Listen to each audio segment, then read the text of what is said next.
How long do you want to live? I mean, dead at 68 is quite an early age. I don't want to die that early. I want to live until I'm in my late 90s, get as much out of my pension and out of the government as possible. But that led me to think I was getting quite stiff, and you know, I was concerned about my lifestyle, and like a lot of us when we get older, really have these thoughts about our future and our life expectancy. All right, so I thought, can you influence, you know, your life expectancy, or do you just have to deal with the cards you've been dealt?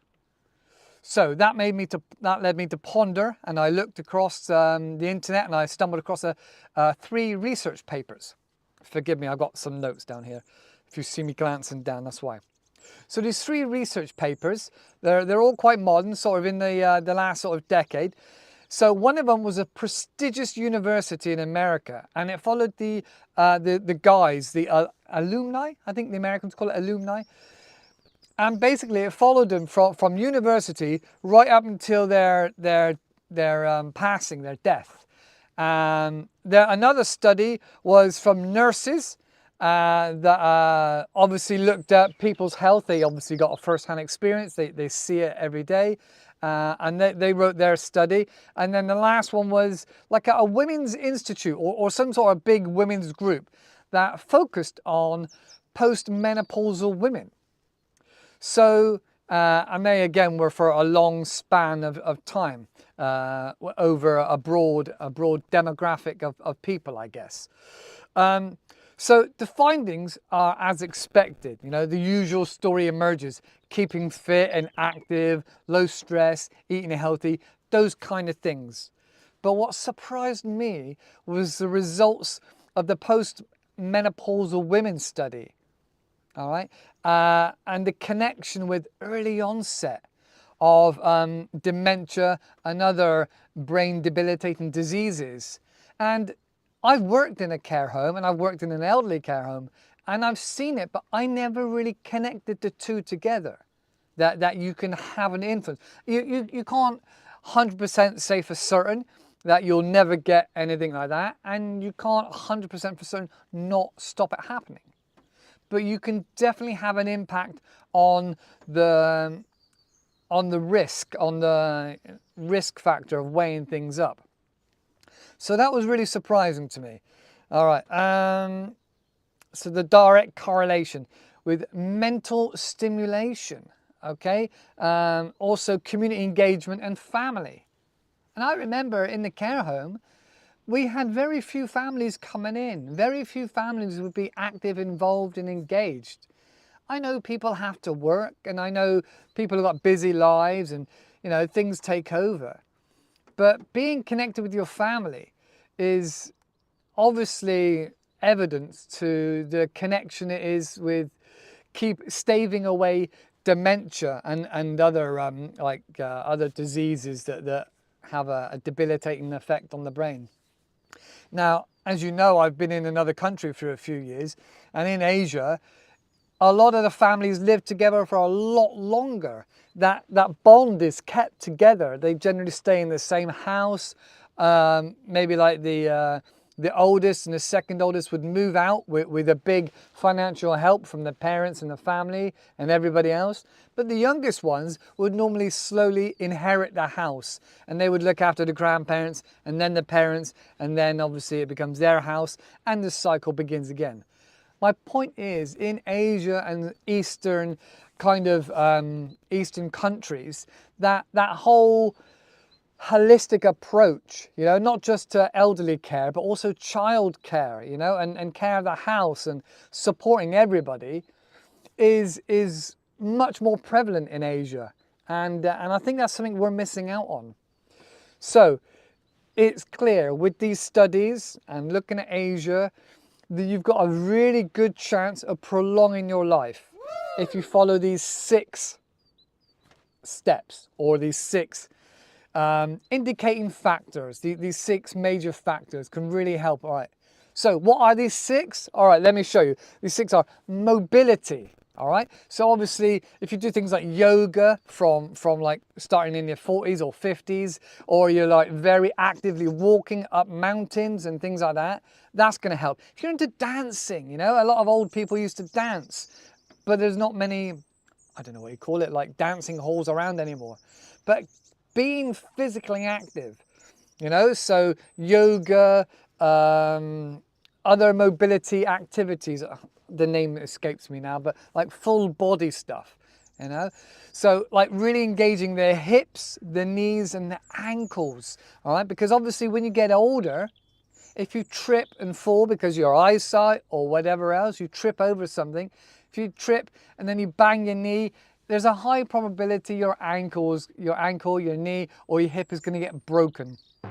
Now, you hear about lots of people breaking their hip, they go into hospital, and it's a very sad story that many don't recover or get healthy, or they catch something else, or for some other reason they slowly demise starts from there. All right, so looking after your mobility of your hips, your knees and your ankles, it is super, super important. They're the biggest key factor. All right, number 2, diet. Now, diet for people back in the 50s and the 60s were very different, all right? Because we didn't have as much processed foods and processed drinks, and the environmental factors were a little bit different, like pesticides and things like that. So that was very different back then. Hence why, you know, my grandparents are still going. My granddad's 98, and I think my grandmother's sort of like 94. So I've got good genes. But if we want to take control of that or minimize the risks, we need to look at our diet. So I would suggest minimizing red meat and minimizing processed foods. So try cooking for yourself where possible, and maybe experiment a little bit. Maybe have a look at lentils or couscous and pastas. Look at other ways of getting some bulk of food inside you, but without the calories, to help minimize the amount of fat we take in.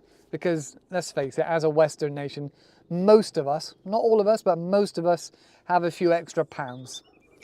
Maybe that's because we have a lot more mechanical things and a lot more cars and a lot less walking and physical jobs in this day and age. But yeah, that's a key thing, diet. Personally, I recommend going veggie.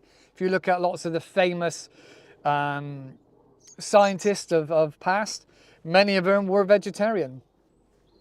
Anyway, right, 3rd one, hydration. Oh, you would not believe the amount of people in a care home that you're trying to force liquids down them because they forget, and then often they get urinary tract infection, a UTI, because they forget to drink. And even in our busy lives now, it's still hard to make us drink and get those fluids in. You know, we forget so much, or we end up consuming too much alcohol, again, which is a diuretic and will make you feel make you feel thirsty. Yeah. So getting those fluids in, we say to the kids, don't we? We make the kids do it. So we got to drink more and cut down on the alcohol. The alcohol is never good for you. Maybe a tiny tipple at special occasions, but alcohol is not good. And cutting out the fizzy pops, you know, the monster drinks, the energy drinks, things like that. All right. Okay, so hydration and alcohol and soda pops, things like that. Right, okay. Number 4. Now, this again, I saw not just in the studies, but it was echoed myself when I saw it in the care homes, was mental stimulation. So things like Sudoku or crossword, you know, or getting involved with the quiz on the TV, you know, using your brain. Ken Bruce, Radio 2, you know, and listening to the quiz he does, you know, at 10 o'clock. You know, these things keep our brains active. Even if we retire early or you know, try and stay involved with something that makes our brain busy, like learning a new language or getting involved and going on holiday and trying to speak a little bit to the local people. Making your brain work you know, even at these later stages, really helps that grey matter, all right? So mental stimulation. Number 5, family connection. Well, I touched on this earlier, but yeah, in the care home, those that had family coming in, had something to look forward to, were hopeful and happy, that gave a different attitude to those residents, all right? They were so much more positive. They had pictures on their walls, they had photographs, they had grandchildren coming in and you could see the toys in the room of the elderly person for the children. It gave them so much more to live for. All right, connection with family, even if it has to be cousins and aunties and things like that. Just keeping a connection with some family really helps. I know they say blood's thicker than water, and sometimes that's true. All right, last one, number 6, community. Being part of the community, having friends, having social groups is absolutely, again, another big one to stay on top of. It's easy for people to drift away and, you know, maybe you get tired or you get ill and then you don't bother going out again. But being part of a community, you know, giving you that value, that self-worth, it really makes you feel worth living because you've got something to share, something to give, all right? So being part of a community, and even if you're just helping other people in the community, it's still being connected. That really helps your brain and your self-worth, as I just mentioned. That's really a big thing. So those 6, all right? Mobility, diet, hydration, mental stimulation, family, and community. All right, those 6. So that's it. If you've got any other questions, put them in the links below. I want to live till I'm old, like 95. Let me know how old you want to listen to, how long you want to live till. Tell me in the comments below, all right? How old do you want to be? 80, 90, 100? Or do you want to die young and go out in a blaze of glory? Let me know in the comments. Take care. See you in the next one. Bye-bye.